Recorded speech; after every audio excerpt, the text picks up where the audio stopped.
Muy buenas noches, muchachos. Vamos a continuar con nuestro texto de Isaías, de Deutero Isaías, sobre todo para definir cuándo fue hecho, eh, hacia quién se dirigía, las personas de dónde. Es una situación un tanto compleja, sin embargo, vamos a tratar de resaltar lo principal porque sin duda que no podemos detenernos en todos los detalles, aunque uno quisiera hacerlo. Primero, aquí vamos a encontrar el texto, eh, a nuestra mano, bueno, a mi mano izquierda, yo lo tengo de frente, pero bueno, para ustedes es mi mano izquierda, ¿verdad? Este, también vamos a trabajar un poquito con el texto hebreo en algunas cosas, no nos sintamos para nada mal porque el texto hebreo que estamos llevando, pues no necesitamos saber a la perfección todas las palabras en hebreo. Mucho de esto nos lo presenta aquí en la traducción. Bueno, primero hay que decir que el lugar tradicional para escribir el, el Deutero Isaías es precisamente Babilonia. ¿Por qué? Recordamos que la alusión a Ciro, rey de los persas, es clave para decir, bueno, pues cuando se terminó de escribir el Deutero Isaías, ya conocían a Ciro. Entonces, todo esto que se escribió con toda seguridad, según Bernard Doom y algunos otros, se hace en Babilonia, en el exilio. Entonces nos enmarcamos tentativamente después de la destrucción de Jerusalén y lo ubicaríamos en esa zona, en Babilonia, porque, bueno, es un consuelo, una esperanza la que empieza a dar nuestro autor Deutero Isaías. Este autor, Bernard Doom, un alemán, dice que pudiera, como excepcional, en su comentario sugerir que es Líbano, probablemente fundamentado en 4016. ¿Qué es lo que dice 4016? Vamos al Bible Works y nos fijamos en 4016. Sí, efectivamente dice, el Líbano no basta para la leña, sus fieras no bastan para el holocausto. Y aquí lo tenemos. Ulébanon en de Baer. El Líbano no basta para la leña. Bueno, esta situación pudiera hacernos pensar que se tratara del Líbano, ¿verdad? Pero es una postura bastante extravagante, podríamos decir, porque, bueno, si el lugar más concreto está en un ambiente de desolación, pues más bien parecería Babilonia. Sin embargo, si el lugar fuera Babilonia, entonces es sorprendente que un pequeño grupo se hable, que de una manera muy pequeña, perdón, se hable acerca de la situación concreta de Babilonia, porque no se habla, más bien se habla de Jerusalén. Y ahí viene el siguiente elemento. Entonces, la referencia tendría que ser como más clara, pues, ¿verdad?, a la situación concreta que se vive. Después vamos a mencionar algo, lo adelanto. Sí se habla de los dioses babilonios, pero estos dioses babilonios estaban extendidos en toda la región, incluso hasta Egipto. Bueno, las referencias del Deuterisaías a Babilonia pudieran entonces dibujarse o ser dibujadas simplemente desde los salmos y desde los dichos de Babilonia en Isaías o en Jeremías, nada más. Pero esto no excluye la posibilidad, por el contrario, la alimenta de un cercano contacto entre la Golá de Babilonia y Jerusalén. Repetimos, la Golá, ¿qué es la Golá? ¿Quién es la Golá? Los que se quedaron en Jerusalén, que alcanzaron a huir a Egipto, recordarán ustedes después de la muerte de Godolías, un buen sector de la población se va a Egipto. Entonces esos esperaron la oportunidad, regresan a Jerusalén, la vuelven a ocupar y después los que vienen, bueno, no extranjeros, más bien los judíos deportados, se les llama la Golá. Y los que se quedaron, el Am Haaretz, es decir, el pueblo de la tierra. La Golá son los deportados, pero el término ya se usa como de una manera muy técnica para referirse a ellos. Y aquí tenemos estas citas en donde, por ejemplo, Ezequiel es muy abundante porque va a los deportados que se encuentran en Babilonia, algunos en Babilonia, otros junto al río Quebar.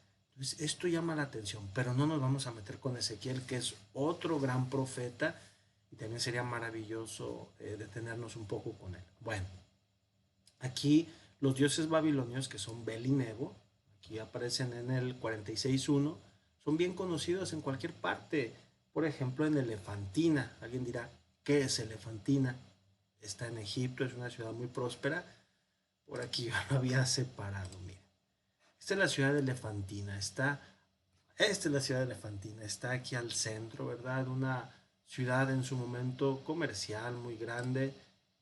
Alcanzamos a ver aquí está, pues ya, las ruinas bueno, aquí no son tan ruinas, pero es una ciudad en donde se encontraron una gran cantidad ¿cómo se llama?, de papiros, se encontraron una gran cantidad de códices, y esto fue verdaderamente interesante porque junto con Qumran, Elefantina es como otra gran biblioteca, judía, también de los judíos. Entonces era muy bien conocido.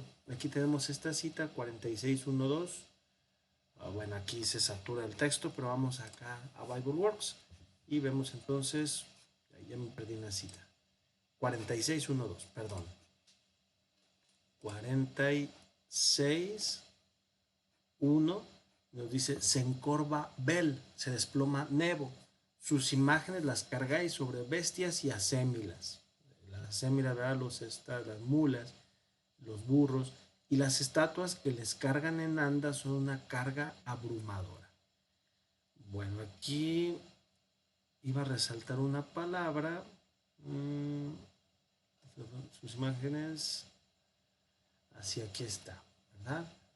La palabra atzab, perdón, es ídolo, pero en un sentido de creación, en un sentido de madera normalmente. Si ustedes se fijan, la palabra atzab, perdón, tiene la raíz etz.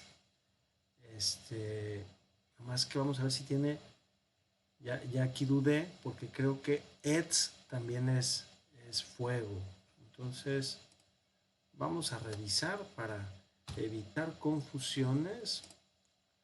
Entonces tenemos etz, ¿dónde está?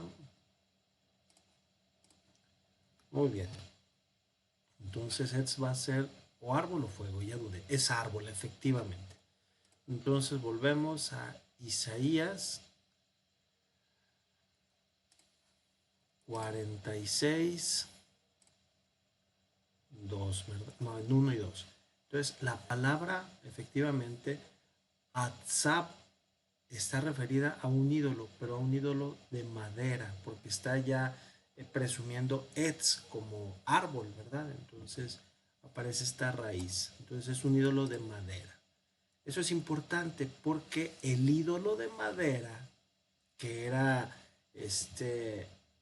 más representativo en ese tiempo, desde la tradición asiria, es precisamente Ashera o Astarte.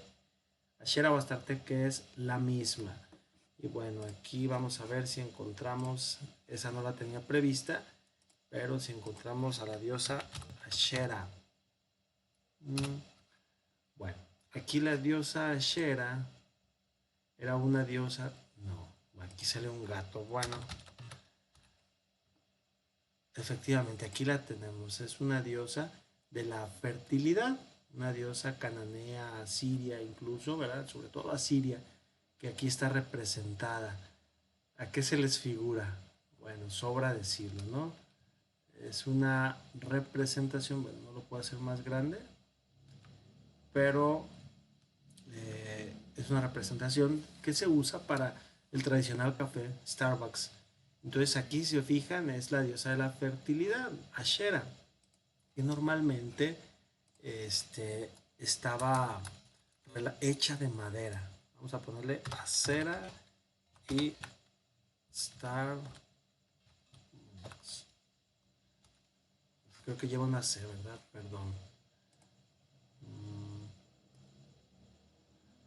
Bueno, me puso casera, Dios mío. Bastante Starbucks. Bueno, aquí aparece más o menos, ¿verdad? Esta imagen de Astarte o Ashera y esta del café famoso. Bueno, regresamos a nuestro punto. Es precisamente que estos ídolos eran de madera. Entonces, aquí ya encontramos que eran precisamente una tradición muy antigua, desde desde los dioses asirios hasta los babilonios. Es toda una etapa muy larga, alrededor de 150 años de tradición, ¿verdad? Bueno, entonces esto nos señala pues que hay una cierta relación fuerte con Babilonia, sí, pero que era muy conocido pues incluso en estas otras regiones. La astrología o astronomía caldea también era muy bien conocida en el mundo antiguo. ¿Quiénes son los caldeos? Son precisamente los babilonios. Ur de los caldeos, esta ciudad tan importante para los babilonios. Entonces, nosotros necesitamos solamente pensar en los tres sabios, ¿verdad?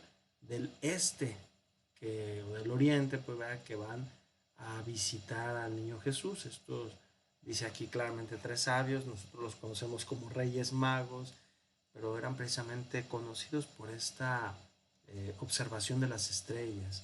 Entonces, eso nos hace pensar en la familiaridad con estas prácticas que no estaban restringidas en Babilonia. Entonces, de alguna manera podemos situar Babilonia como un elemento importante, pero todavía no hay que adelantarnos a decir que fue en Babilonia.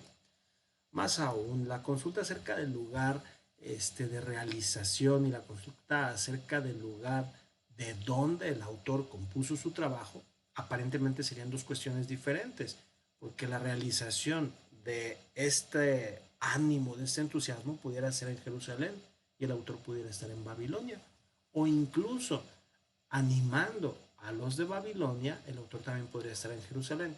Son muchas combinaciones las que pudiéramos hacer. ¿Qué es lo que dice nuestro autor, Klaus Balzer? Dice, en mi punto de vista o en mi creencia, es más bien de Jerusalén, nada más el lugar probable, pues, ¿verdad? Donde el deutero Isaías compuso su trabajo. Eso es lo más probable. Uno de los temas del deutero Isaías es la restitución. Aquí quiero aclarar, el autor solamente dice restitución, yo también diría reconstrucción. Las dos cosas son importantes porque se va a restituir Jerusalén en el sentido de sus instituciones, de regresar a esa normalidad que tenían antes de la deportación, y también se va a volver a las instituciones mismas que se ostentaban. Entonces, no solo es volver a construir o levantar edificios sin orden, sino más bien con el mismo orden. Ese es el deseo. Las paredes, las murallas, son parte de esta restitución. Por ejemplo, en esta cita 49:16, el Señor escribe en ellas, ¿verdad? Con sus manos o en sus manos. Y hace esta corona en el mural. ¿Qué significa esa corona en el mural? Bueno, pues era una especie de emblema que se ponía en las puertas precisamente para señalar que esa ciudad era ciudad de un rey. Entonces, algún signo, alguna corona en la piedra, pero en las murallas grabada, esto representaba una nueva ciudad con una pertenencia. Y junto con esto, en el capítulo 55, bueno, aquí está en un idioma muy raro que no sabemos qué es, pero bueno, Jerusalén se convertiría en la meta de toda peregrinación. Y aquí viene la pregunta. Jerusalén es la meta de toda peregrinación. Muy bien. ¿A qué irían las personas a Jerusalén si no hay templo? Porque en ese momento no podemos hablar todavía de un templo construido. Vamos a hablar abajo del edicto de Ciro y todo eso más adelante, perdón, pero ahorita nos vamos con calma. Solamente mencionar, ¿a qué iría la gente a Jerusalén? Bueno, hay un detalle menor que el autor considera importante que se encuentra en 49:12. Dice, las direcciones o puntos del compás son mencionados. El ya mencionado tierra de Sinim, probablemente ubicada al sur. Entonces, visto desde Babilonia, Siena, bueno, Siene, así tal cual como aparece aquí, o Elefantina en Egipto, no están al sur, no se encuentran ubicadas al sur, sino que más bien la ciudad que se encuentra, perdón, la desde donde se encontrarían al sur sería desde Jerusalén, no desde Babilonia. Entonces, geográficamente sugeriría que el autor está más familiarizado con la posición de Jerusalén y entonces esto lo incorpora al texto. Es como cuando alguien va a Estados Unidos y dice, por ejemplo, o bueno, se, vamos a suponer que alguien se va a Canadá, pero de aquí de México dice, oye, ¿dónde está tu primo? Oh, mi primo está en el norte, está en Texas, pero se va a Canadá y le preguntan allá en Canadá, oye, ¿dónde está tu primo? Dice, mi primo está en el norte. No, ya no está en el norte, ahora está en el sur, en Texas, porque obviamente Canadá está al norte de Estados Unidos. Entonces, esto es algo similar, porque la familiaridad que tiene el autor es con Jerusalén. Entonces, muy probablemente esto sugiere que hay algo allí, en Jerusalén. O si nosotros pensamos más bien que la realización se da en Jerusalén, que es el punto, entonces lo que sería el atrio del templo debería ser una posible punto, ¿verdad? Este, lo que se habla en contra de la, ¿cómo se llama? Pues sí, de la reserva del Deutero Isaías hacia el templo y hacia su sacerdocio. O sea, no lo menciona mucho el Deutero Isaías, entonces como tomar el templo como geográfico quizá no sería tan claro. ¿Quién sí lo toma como geográfico? Ezequiel.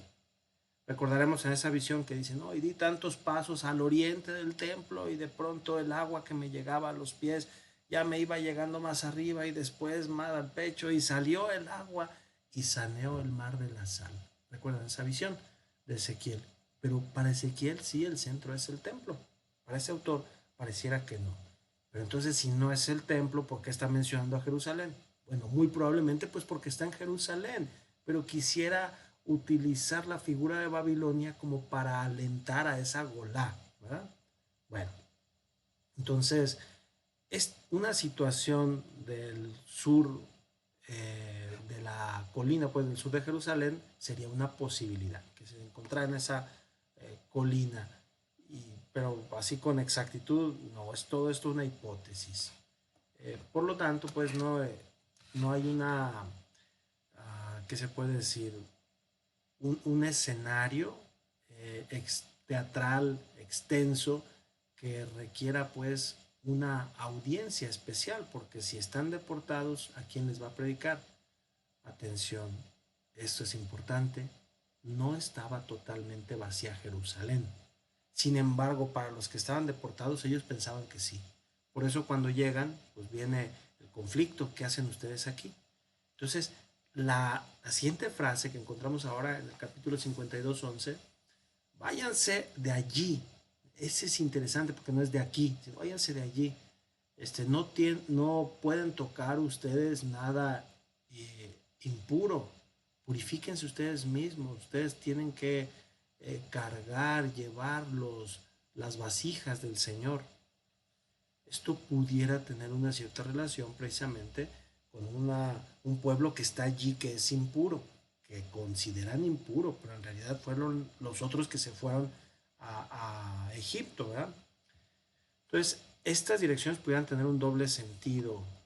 El primero es que hay un enlace con el éxodo de Babilonia, con la salida del templo. La salida del templo sería precisamente esa salida también de Jerusalén hacia Babilonia. La información entonces pudiera también tener un punto en un contexto de geografía local. Si el templo y el acercamiento a él fueran en una misma línea, en una sola línea, es decir, al norte, tal lugar, al sur, tal lugar, entonces en ambos casos la que sería la explanada del templo y la posición de Jerusalén, de todas maneras en ambos casos quedarían hacia la colina sur. Entonces ese detalle es interesante. Ahora bien, si nosotros revisamos 52:7-11, ¿cómo se llaman? Los vigilantes anuncian el regreso de Dios. Y lo interesante es que lo anuncian y dicen que va a entrar pues como un rey a Jerusalén, la ciudad real. La apariencia viene probablemente del este, es decir, del oriente. ¿Y qué está al oriente? Precisamente Babilonia. Entonces, esta dirección está hacia el Monte de los Olivos, en el cual los mensajeros aparecen para Jerusalén. Esto significaría, pues sí, el Monte de los Olivos, sería la ubicación. Entonces, ¿de dónde vendrían? Pues sí, del este. Bueno, hay otro fenómeno, no me quiero entretener mucho en este fenómeno, solamente lo mencionamos, está relacionado con las aguas de las rocas, que aparece particularmente en sus versículos 48:21 y 49:10.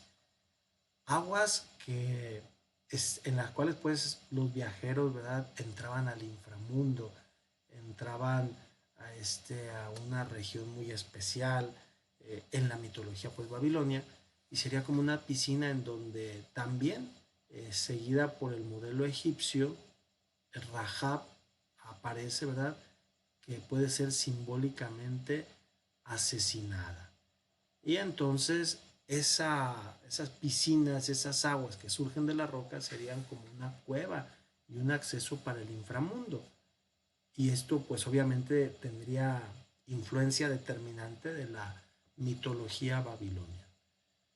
Hablamos también de un drama litúrgico, no entramos en eso, pero solamente aquí sí lo mencionamos, dice, pero el drama litúrgico, litúrgico porque está al servicio del templo, no está relacionado o no está enlazado con esta situación local particular. Esto sería suficiente entonces para hablar de una tienda. Caray, ¿cómo que de una tienda? Aquí tenemos la palabra tienda. Bueno, pues sí, porque no tenemos templo. Todavía no podemos hablar de Ciro. Bueno, me voy a adelantar para hablar de Ciro.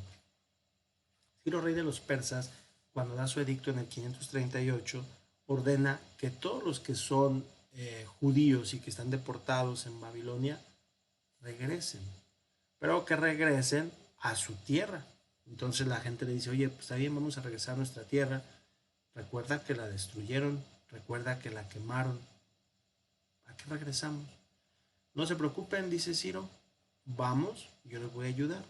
Entonces empieza la reconstrucción de Jerusalén, se van un poco animados, digo un poco porque pues era dejar la seguridad de Babilonia, eran 50 años que habían estado en Babilonia. Entonces cuando regresan a Jerusalén empieza la reconstrucción, y no solo la reconstrucción de las casas, la ciudad, sino del templo. Ciro prometió que iba a reconstruir el templo y no cumplió. Después vinieron otros que no cumplieron tampoco y se prolongará esta situación mucho tiempo, y el templo no será construido sino hasta tiempos del rey Herodes. Por ahí hubo un intento cuando estaba de sacerdote Josué, y Zorobabel pues busca precisamente que la dinastía aqueménida con Artajerjes le ayude a la reconstrucción. No consigue nada. Entonces, esta situación hace que el templo no se construya, no se va a construir. Ya se hizo algún capillita pequeña más o menos, porque cuando llega Alejandro en el año 333 profanan el templo. Pero no hay que pensar en un templo magnífico, magnánimo, ¿verdad? No, es un templo muy sencillo, pero fue profanado. Y hasta Herodes es cuando se reconstruye pues el templo en su esplendor original, o al menos eso intentó Herodes. Bueno, cerramos este punto del templo. Entonces, si no hay templo, ¿qué hay? Pues una tienda que esconde la presencia de la divinidad y que sirve como un lugar en Sion o Jerusalén que puede ser adornado para la fiesta. Acuérdense que habíamos dicho que en Jerusalén era el objetivo, la meta, perdón, era que se convirtiera en un lugar de peregrinaje. Entonces dice, haz las cuerdas para tu tienda largas. Entonces es concebible que haya otro tipo de presentación teatral, ¿verdad? Donde el uso indica un lugar y un tiempo muy concreto. Muy bien. ¿Qué opina el autor sobre esto? Dice, yo pienso que es posible que la representación o que el trabajo, más bien que el trabajo, no, no haya sido escrito en Babilonia, sino más bien realizado para la Golá allí. Es decir, desde Jerusalén, escribiéndole a la Golá, precisamente también de Jerusalén, a los que están llegando. por el trabajo, este, es también, porque el trabajo, perdón, es también una publicidad para Jerusalén. Y repetimos, como un lugar de peregrinaje. Es decir, vengan a Jerusalén, porque ya llegaron. Eso lo entendemos también, aquí aparece, porque se refiere a las islas, a sus habitantes, al desierto. Muy probablemente también se estuviera incluyendo a los griegos y árabes o a la diáspora, que pudieron haber sido judíos que alcanzaron a huir hacia Grecia, hacia Arabia, hacia Egipto, a diferentes lados. Una comunidad muy fuerte era la de Elefantina, que está en Egipto. Bueno, entonces, así como la preocupación del Antiguo Testamento es muy interesante. ¿Por qué? Porque es digno de considerar que si el Deutero Isaías fue preservado, es porque estaba en un mismo lugar. O sea, si hubiera pedacitos en Babilonia, pedacitos en Jerusalén, pedacitos en Elefantina, pues ¿cómo lo iban a preservar? Imposible. Pero si está todo completo el Deutero Isaías, lo más probable es que se escribió en un mismo lugar. Y en eso el autor muy probablemente tiene la razón porque esto hablaría pues de que reconozcamos, de que reconociéramos en favor pues del canon una manera más amplia de reconocimiento pues, ¿verdad? Muy bien, siguiente punto. El Deutero Isaías aparece ahora como un autor. Este punto es muy largo, voy a tratar de resumirlo porque hay otros puntos que también quiero que tengamos en cuenta. Primero, la investigación que hemos llevado, pues, ¿verdad? De Isaías 40:55, que es el llamado Deutero Isaías, está concebida, pues ya con cierta claridad y formada, o sea, tiene una forma, ¿verdad? Estos varios géneros se insertan pues en un drama litúrgico como una unidad, como algo entero, completo. Esto es un trabajo literario altamente desarrollado y muy bien, una teología muy bien desarrollada. Entonces, en este sentido no podemos hablar de improvisación. Pudiéramos incluso cuestionar, porque si bueno, el artista no se conoce, no aparece su nombre, siendo que en los poetas del drama ático, el griego antiguo, son bien conocidos.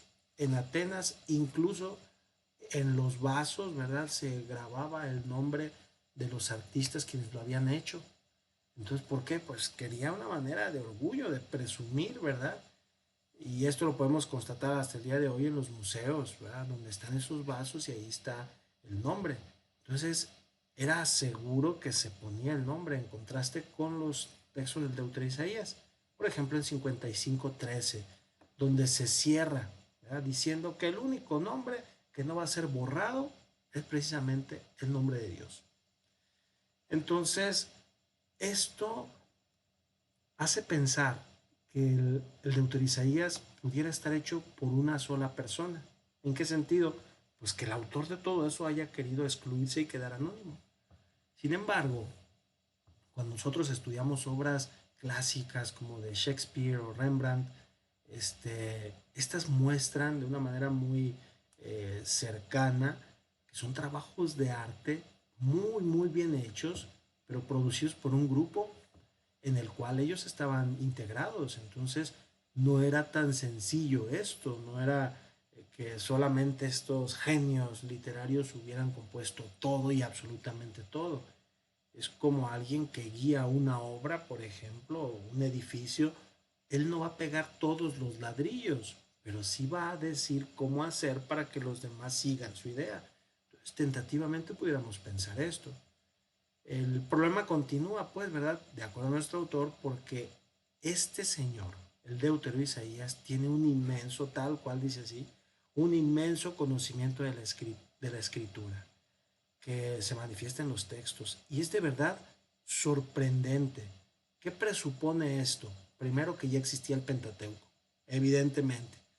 Y ya existía porque lo cita y entonces presupone una biblioteca, este, una, bueno, la palabra completud no existe, ¿verdad? En español, pero sería una manera tan completa, tan total, que no puede ser mostrada. pero importantes partes del Pentateuco son bien conocidas, como también es conocido Isaías, Jeremías y Ezequiel. Bueno, esto es un poco entonces extraño, interesante, porque muchos de los dichos también de Babilonia han sido considerados. En las antologías se hace una pregunta, ¿fueron estos dichos que conservados, fueron antologías o eran concordancias? ¿O cómo le hizo pues el autor para saber todo eso? Pues el texto presupone una tradición de una interpretación de la escritura. Es decir, alguien que efectivamente va conociendo, va ampliando, pero que no escribió todo de golpe quizás, sino más bien que sufrió precisamente una elaboración diacrónica, es decir, con el paso del tiempo se fue puliendo, se fue elaborando para tener el resultado que tenemos. Entonces, al mismo tiempo es una decisión de autoridad a favor de alguien particular, interpretación de tópicos, ¿verdad? Tales como pertenecientes a la profecía. Y esto es también importante porque este Deutero Isaías puede ser considerado liturgia, puede ser considerado también profecía, puede ser considerado también poesía. Entonces, tiene diferentes elementos que se han integrado. Hay otra cosa que personalmente me sorprendió, porque lo constaté, y es esto.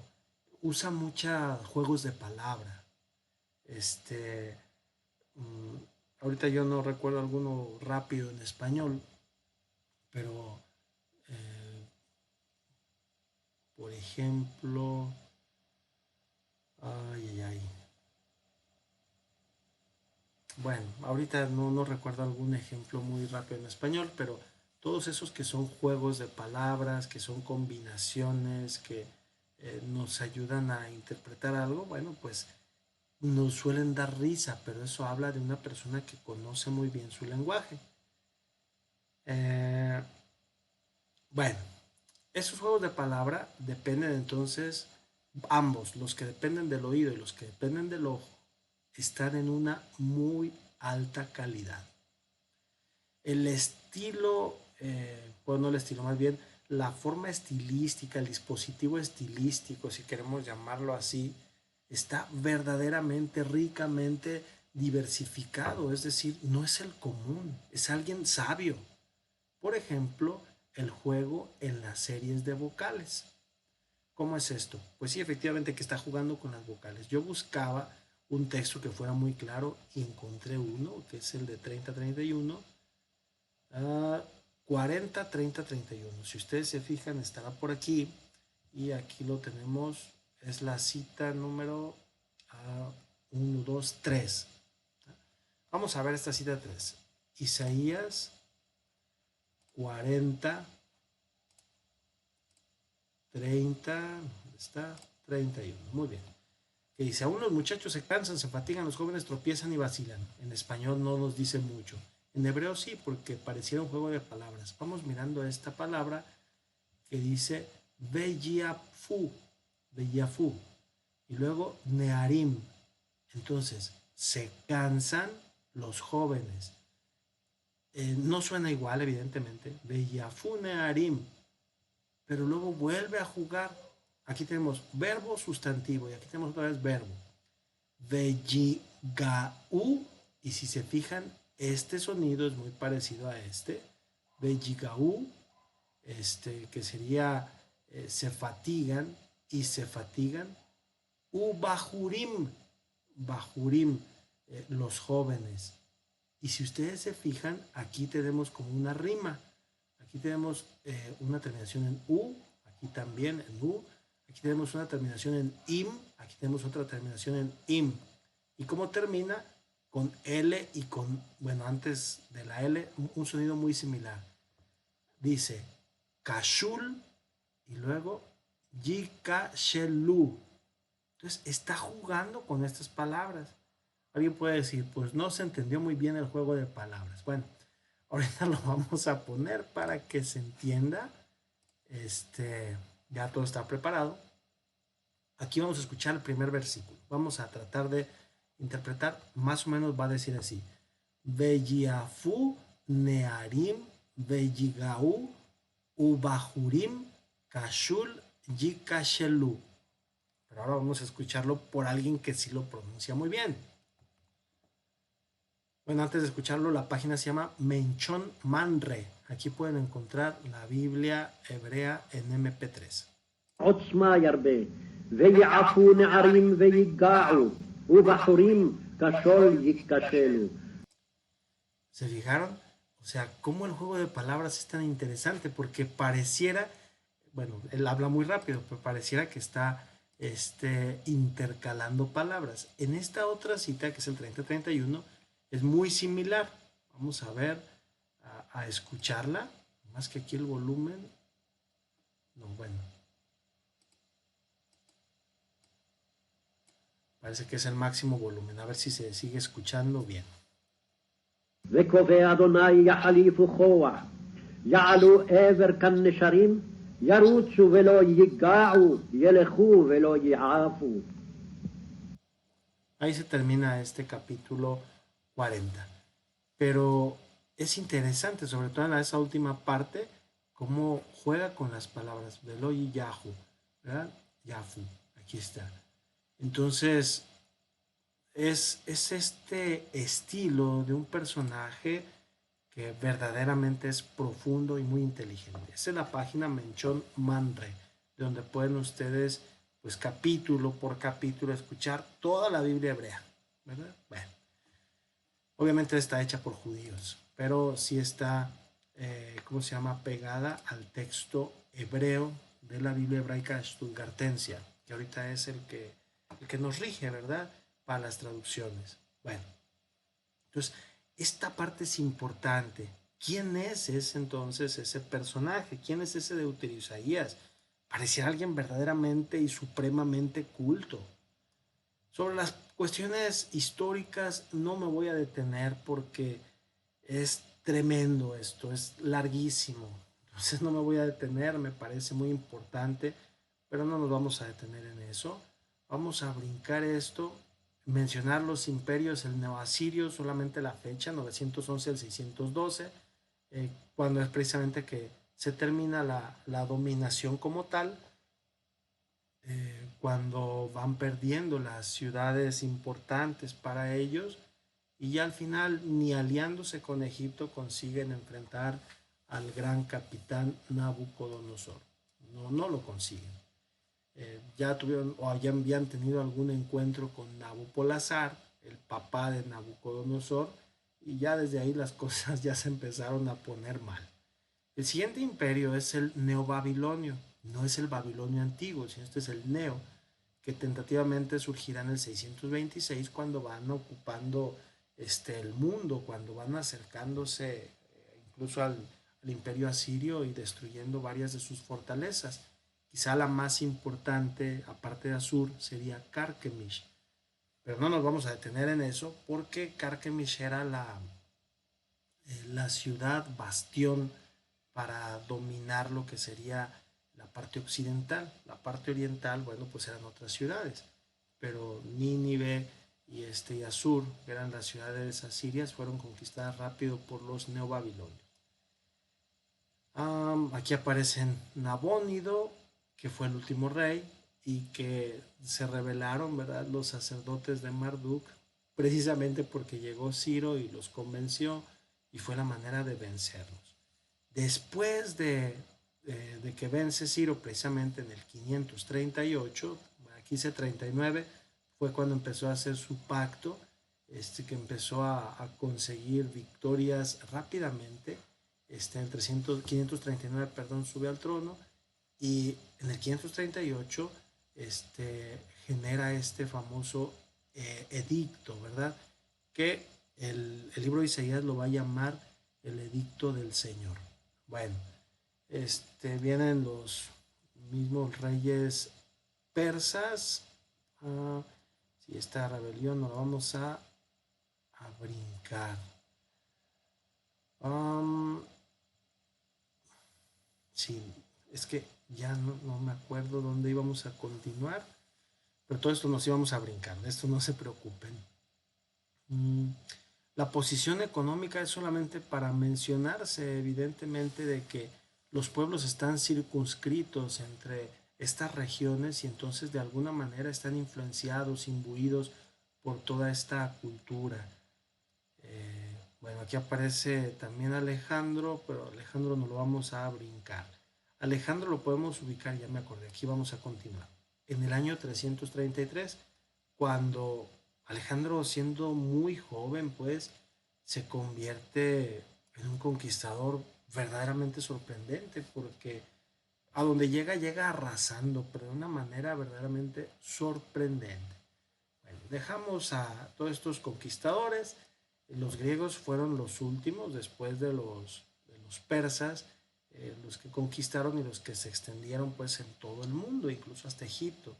Ya después vendrán los romanos, ¿verdad? Con Pompeyo, pero esa será otra historia. Pero tentativamente el Deuterio Isaías lo pudiéramos ubicar incluso hasta con cierta influencia griega, ¿verdad?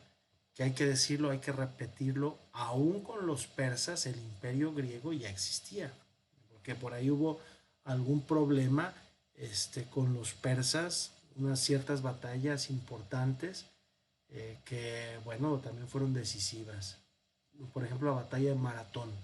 Ahorita no nos metemos a eso, solamente saber que hubo y que ya estaban ahí los griegos. Bueno, ¿cuándo podemos fechar el Deuterio Isaías? ¿En qué, pues sí, ¿verdad? ¿En qué contexto? Primero, si se habla de Ciro en los capítulos 44-45, pues lo más seguro es que en ese tiempo, ahí estuvo Ciro. Sin embargo, ¿cuándo sería el término adquem? ¿Verdad? ¿Hasta dónde, verdad? Algunos dicen que tuvo que haber sido después de la toma de Sardis, es decir, en el 547 antes de Cristo. ¿Por qué en esta fecha? Pues porque sería antes de la toma de Babilonia. ¿Por qué en esta fecha? Porque primero no se habla de la destrucción de Jerusalén, el Deuterio Isaías no se centra en esta conquista y tampoco es explícita la captura de Babilonia. Entonces, muy probablemente esto pudiera ser el inicio, contrario a que la Babilonia, a los oráculos bíblicos de Babilonia, ¿verdad? Históricamente hablando, estaríamos en un tiempo de paz, ¿verdad? Una situación relativamente tranquila. Entonces tendría que haber sido antes. La entrada de Ciro en la ciudad es un hecho bien visto en Babilonia. Eh, Creo que sí hay que explicar por qué es bien visto en Babilonia. Resulta que los babilonios tenían como rey, el último de los reyes, a un tal Nabónido. Usted lo puede buscar como Nabónido, como Nabónidus, como Nabónides, como lo busquen, pero todas estas posibilidades van a salir. Y ese Nabónido empezó a hacer una reforma, según él, religiosa, pero también empezó a aumentar impuestos, a ponerse muy duro contra su propio pueblo, ¿verdad? Contra los propios babilonios. Entonces llega Ciro y Ciro fue bastante inteligente porque cuando quiso aplicar la reforma religiosa, los primeros que se opusieron fueron los sacerdotes de Marduk. Entonces Ciro, al ganarse el favor de los sacerdotes de Marduk, ellos mismos le ayudaron a derrocar al tal Nabónido. Entonces es bien visto Ciro. Ahora, no solo por los babilonios, llega y les promete a todos los desterrados que los va a regresar a sus tierras y que los va a hacer reconstruir las ciudades, pues todos lo aman, incluso ¿cómo se llama? Los judíos le van a llamar Mesías, es decir, el ungido del Señor, Koresh Hagadol, Ciro el Grande. Eso es sorprendente y seguramente surge la pregunta, ¿en qué se beneficiaba Ciro de hacer tanto bien?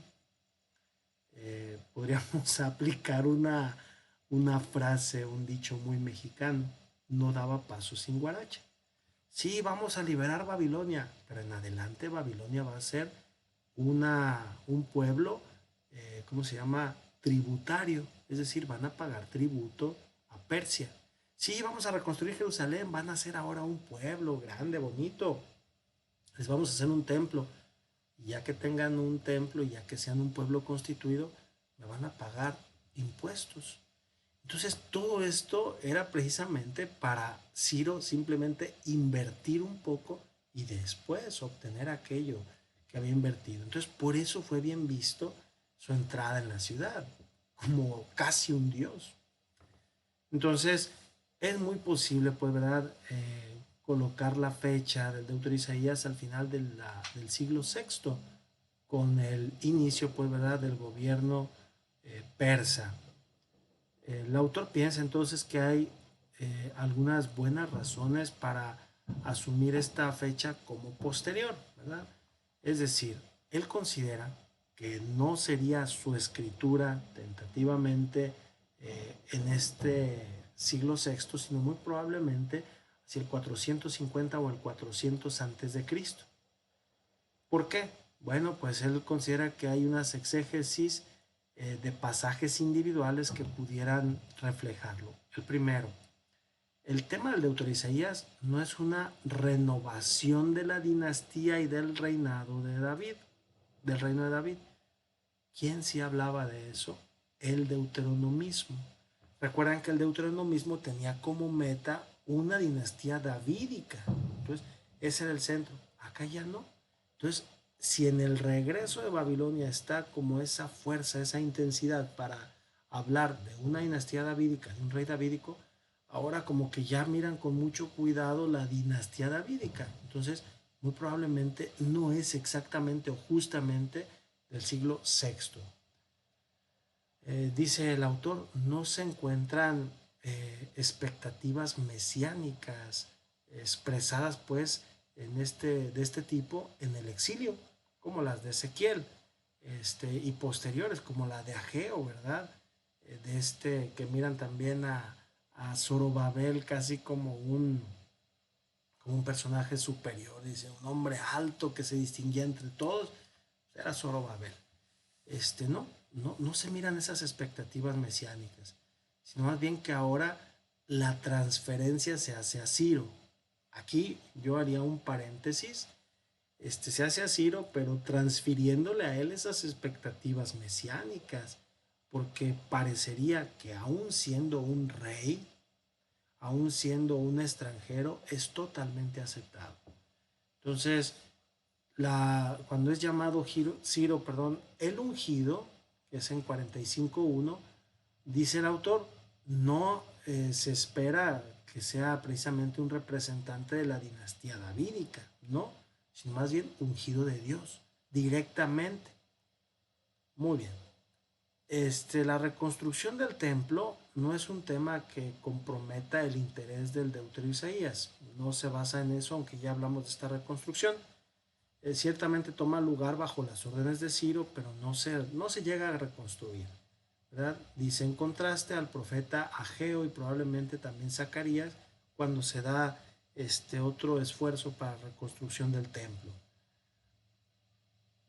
La nueva legitimación del sacerdocio no tiene lugar, no juega ninguna importancia, no tiene ninguna importancia. Y esto está en la rehabilitación del sumo sacerdote Josué en Zacarías 3. Por ejemplo, ¿verdad?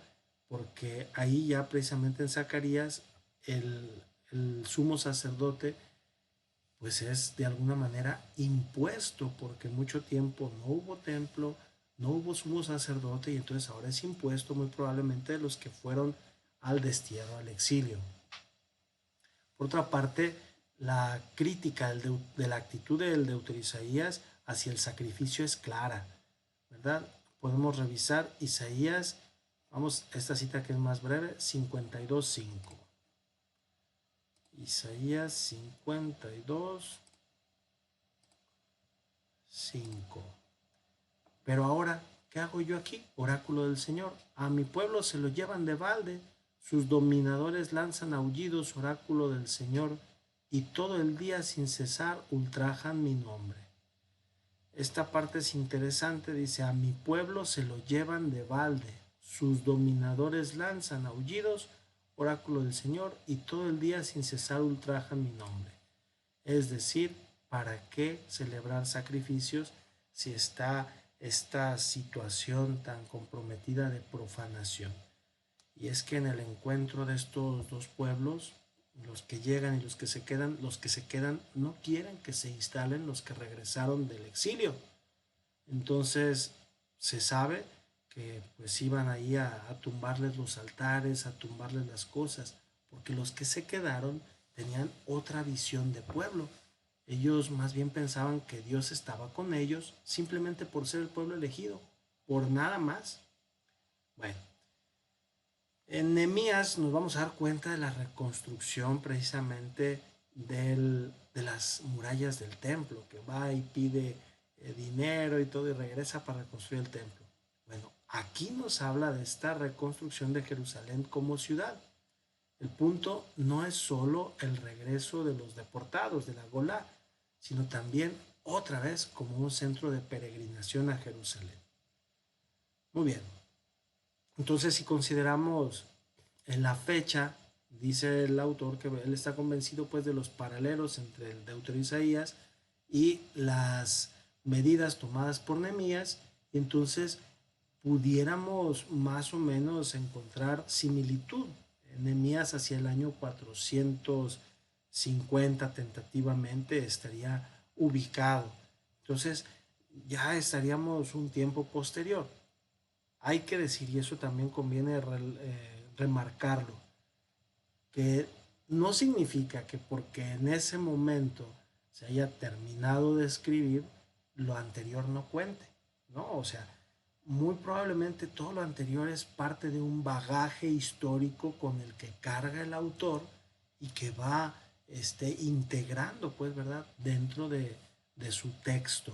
Pero no hay que pensar como que pues escribió al final y se inventó lo anterior. No, es un bagaje histórico, un desarrollo progresivo. Bueno, tenemos los temas que son comunes con Nehemías, la construcción de las murallas, la asociación de las ciudades de Judá con Jerusalén. Atención, ¿por qué con Jerusalén? Y Samaria, bueno, Samaria ya no existía. Samaria fue destruida en el año 721 a.C. y cuando fue destruida, desapareció. Nunca, nunca más volvió a ser Samaria. Y cuando regresan, Ciro apoya a construir Jerusalén. Y entonces Samaria ya pierde este valor. Quedaron ruinas y todo eso, y muy probablemente hubo pueblos y todo. Pero ya los judíos como tal ya no ocupan Samaria. Entonces, por eso Judá va a ser la provincia, por así decirlo, y Jerusalén va a ser su capital. Y eso va a ser en su momento todo Israel, porque ya Israel como todo, como país, ya no va a existir.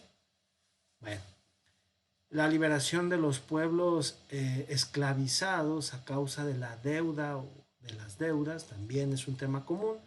Y la relación entre la Golá, que es el grupo de exiliados, que ya decíamos ellos llegaron y se pusieron a construir, y los que habían permanecido en el país y en la diáspora, los que se quedaron, el Am Haaretz, que eran los que les tumbaban las piedras que levantaban los otros. Entonces, esta situación va creando, pues, ¿verdad?, idea de que el Deutero Isaías, del 40-55, fue una composición ya tardía. Bueno, esto lo vamos a omitir, ya lo vemos, algo se mencionó, ya. Respecto a lo que ya habíamos hablado del siervo, el concepto de siervo de Dios es también muy interesante con el de Nehemías. ¿Por qué? Porque también en Nehemías Moisés es siervo de Dios. Aquí dice Moshe Abdaha, perdón. Moisés, tu siervo. Dice, él aquí es el que se convierte en el dador de la ley, en un profeta, no es un obrador de milagros, no, sino que es un profeta. El único que hace los milagros, las maravillas, es Dios solo. Aquí Moisés no hace nada, según Nehemías. Nehemías también es siervo del Señor, dice Abdeja, Nehemías tu siervo, Nehemías 1:6. Dice, él trabaja, actúa bajo la autoridad de Moisés, Nehemías. los israelitas también son siervos de Dios, ¿verdad? Porque dice, Abadeja, tus siervos, Benei Yisrael, tus siervos, los hijos de Israel. Esto está en Nehemías 1:6 y son precisamente el pueblo, ¿verdad? Que también de manera individual como colectiva es siervo de Dios. Entonces, básicamente el concepto de siervo va relacionándose en diferentes etapas, no solo con un personaje, que sí tiene que ver con un personaje individual, pero también con un colectivo, con todo un pueblo que está en esta situación. Muy bien.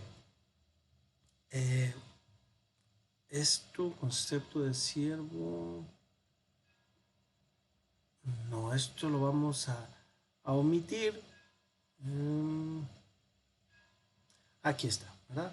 Entonces, el desarrollo entonces de esta imagen científica del mundo que va presentando, aquí omitimos todo esto, pero la imagen del mundo, según Nehemías, pues es Artajerjes, que es precisamente el dominio de los aqueménidas hacia el 400, bueno, aquí está, 465, incluso al 450 tentativamente sería.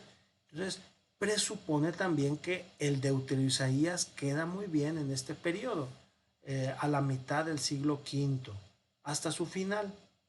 Los cielos son marcados fuera, las montañas son ampliadas, ¿verdad? Eso lo podemos ver en Isaías 40:12. El Señor, pero ¿qué significa que los cielos sean marcados, expandidos, las montañas ampliadas? Pues para poner precisamente el trono del Señor sobre el círculo o el centro de la tierra. El cielo, no sé qué significa esta palabra, goes, creo que tiene que ver con observar, pero no me acuerdo, ahorita la buscamos. Gasa, bueno, en este caso máscara gasa, pero creo que no sé el sentido. Bueno, sí, el cielo como una gasa, si así lo queremos decir, pero sería, ¿cómo llamarlo? Pues sí, como una gasa, no como un firmamento o domo sólido. Recordarán que ya habíamos dicho que la palabra requiaj es eso, una especie de lámina de vidrio, de domo que sostiene el agua de arriba. Y eso, ¿quién lo decía? Pues precisamente el escrito sacerdotal, como se había asumido en Génesis 1. Aquí está. Bueno, entonces, cuando Isaías 40:26 habla de, eleva tus ojos a los altos y mira quién ha creado estas cosas, él está dando precisamente hospedaje, lugar, por un número. Él llama o él los llama a todos por nombre. Eso significa entonces que las estrellas también son creadas. O sea, a los astros, a todos estos seres espirituales, se eleva. ¿Quién hizo todo esto? Eleva los ojos. ¿Quién hizo todo esto? Entonces, los seres, las estrellas, es importante porque la palabra estrella, aster en griego, en hebreo, no me acuerdo cómo es la palabra estrella, para no echar mentiras. Kohab. Kohab es estrella, pero sol es shamash y luna es... Ahí se me fue la palabra luna, pero bueno, el punto es que las estrellas, los astros, en la tradición babilonia, eran también como dioses. Entonces el decir que Dios, el Señor, ha creado las estrellas es ya una introducción otra vez al monoteísmo, es una manera también de reafirmar que no es un enoteísmo, es decir, que coexistan varios dioses, no, sino que es un monoteísmo, Dios creador de todo, y no hay otros dioses, y si los hubiera, pues también a esos los creó Dios, y entonces serían criaturas. Pues esta situación es bastante interesante porque el mundo está siendo visto como desde Dios mismo, como el creador, el que ha dado todo. Bueno, eh, también hay que, bueno, aquí nos pone que Ciro también fue soberano de Egipto. Aquí hay toda una situación bastante complicada sobre Cambises, algunos dicen que es su hermano, otros que es su, ¿cómo se llama? Pues su hijo, ¿verdad? Su sucesor. Pero todo esto es bastante complicado. Solamente quisiera mencionarlo rápidamente porque aquí vamos a hablar un poco más de historia, pero no la vamos a tocar. Ciro se queda, ¿verdad?, como rey de Persia, en Persépolis, pero manda a Cambises a Egipto. Y allá con Cambises se va este, un soldado muy bueno de alto rango, que será precisamente Darío. Entonces resulta que allá en Egipto, este, eh, perdón, uh, en Persépolis, muere Ciro. Y al morir Ciro, bueno, pues entonces le toca sucederlo a Cambises, al príncipe Cambises. Y entonces, bueno, pues él continúa, sucede a Ciro, continúa su campaña militar, pero curiosamente ocurre algo muy interesante. Y es que Cambises muere en Egipto. Entonces, al morir en Egipto, se proclama uno rey ahí en Persépolis y dice, no, yo soy el príncipe Cambises. Entonces, cuando Darío se da cuenta de esto, llega y mata a ese tal príncipe Cambises. ¿Y por qué lo mata? Pues porque dice, tú eres el mago Gautama. Entonces, al matarlo, o también llamado Esmerdis, al matarlo, Ciro se pone como rey precisamente al 522. Algunos otros dicen que en realidad no fue Cambises el que murió en Egipto, sino al que mató Darío, y entonces entró como por un golpe de estado. Pero a partir de ahí comenzaron guerras tremendas.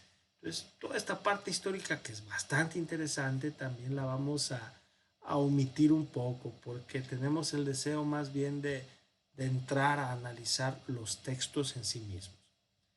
La situación política, bueno, sí, también esto es importante, es muy breve, pero es importante. Hay que decir que eran pobres. La situación es rápido, eran pobres. Sin embargo, lo que sorprende es que estaban imbuidos del ambiente, es decir, culturalmente eran ricos. El ambiente que tenían era muy, muy rico. Dice incluso el autor que estaban tan llenos de la poética, de las formas poéticas y del lenguaje de las sociedades que los rodeaban, particularmente de los babilonios, de los egipcios, por qué no decirlo hasta de los asirios. Y entonces esto deja personas cultas que sí serían capaces entonces de construir, de crear el Deutero Isaías. Estas partes también son muy interesantes, pero no me parecieron tan prácticas para nuestra investigación, las omitimos. La teología del Deutero Isaías también la vamos a omitir. Aquí solamente decir lo primero, que es básicamente de lo que se trata todo, ¿verdad? La teología del Deutero Isaías es una teología de crisis y esperanza. Por eso dice, consolad, consolad a mi pueblo. Le habla al corazón de Jerusalén. Bueno, en realidad esa es la teología del Deutero Isaías. Esto lo vamos a pasar y por aquí vamos ya a concluir. Muy bien, sí, efectivamente, aquí vamos a concluir.